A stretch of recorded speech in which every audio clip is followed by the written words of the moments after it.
valuable golden tickets. I hope we can all keep it up. 3. Chapter 1197, Last Battle Before Leaving. Danger growing closer and closer. You have absorbed. Because you have obtained the direct records of a single skill which you already have, records which made up 95% of another living being's existence, your gravity manipulation skill has undergone a mutation. Gravity manipulation has been promoted to the pinnacle of the fourth order. /////. Gravity manipulation, fourth order active skill, level 5. Gravity manipulation is the ability to manipulate one of the four fundamental forces that govern and shape the universe. By manipulating gravity, users can emulate telekinesis and flight, can attract and repel objects, can create local gravity fields to immobilize and even crush their opponents. Powerful enough users could potentially distort time and space and create black and or white holes. Consumes 1,000 mana points to activate indefinitely. The user can increase the gravity of any world up to 500 times maximum at the current stage. Note: worlds below the second stage have a high chance of being destroyed if gravity manipulation is used to its full extent. Second activation, Ruler of all matter. Third activation, White hole. White holes absorb energy for a short period of time and then expel it again in the opposite direction from which it came, unlike black holes that devour everything. Effect: absorbs 70% of anything and releases it as energy. It consumes 3,000 mana points on its first activation, but doubles its consumption with each use, no usage limit. ////. Standing in the middle of the bloody room, Bai Zemin smiled happily as he saw that his skill had not only gone up a full order, but had even undergone an obvious mutation. The destructive power increased by probably double, and now I can even use gravity manipulation to fly or attract objects as if I were using telekinesis, which basically gave me free skills without using up any slots. More importantly, though, I can finally use White hole at will. Bai Zemin began to dance in the midst of the bloody fog that covered the room. I can even feel my space knowledge growing even now.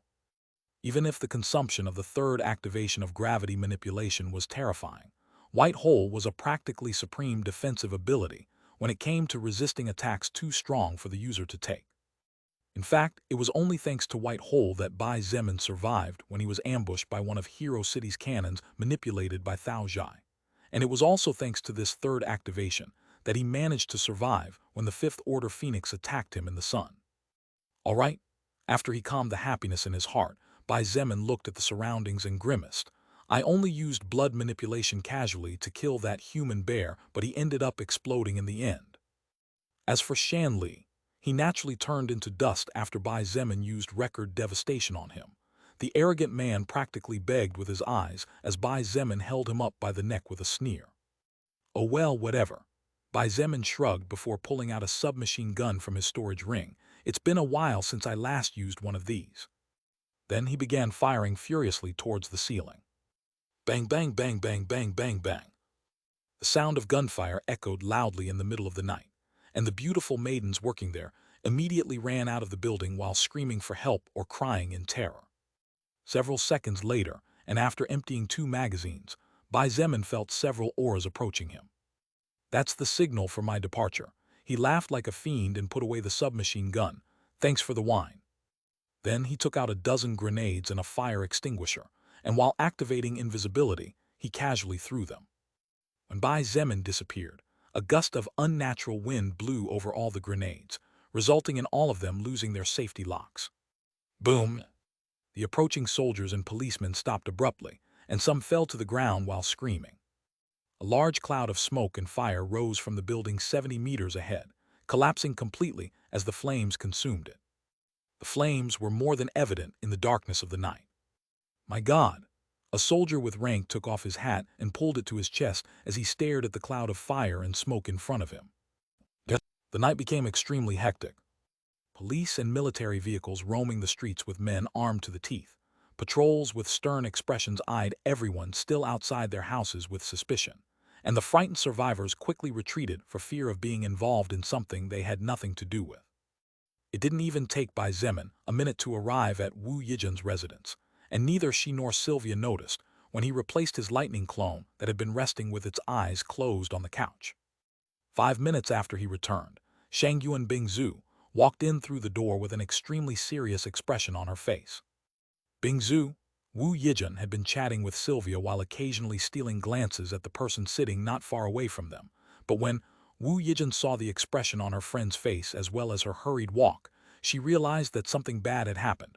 What's happening? It was at that moment that Bai Zemin casually opened his eyes, calmly looking into the blue eyes of the white-haired beauty who had just walked in unannounced. Captain Shan Li was killed at his residence less than 10 minutes ago. What? Wu Yijin stood up abruptly with an expression of disbelief on her face. How can that be possible?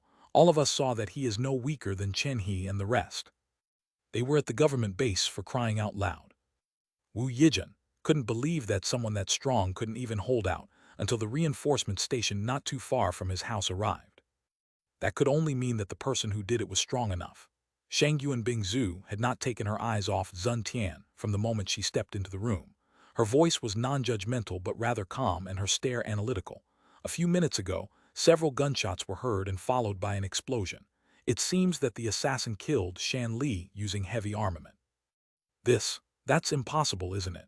Wu Yijin quickly shook her head as she pointed out, Bingzhu, only the army has heavy armaments. Survivors can barely have knives and superhumans are closely watched by the government in the base, unless someone in the army wanted Captain Shan dead. Shangyuan Bingzhu said nothing, and seeing that she was still staring at him, Bai Zemin shook his head and let out a sad sigh. What a pity, he seemed to be a nice character. When his voice fell, Sylvia couldn't stop the corner of her mouth from twitching a couple of times as Shangyuan Bingzhu automatically rolled her eyes. Shangyuan Bingzhu was suspicious of Zun Tian as soon as she heard the news, and Sylvia was completely sure that it had been his doing when she heard it. Then, when the 2 beautiful women heard his previous words, they both confirmed the identity of the murderer 200%. At least make a little effort to refuse or hide it.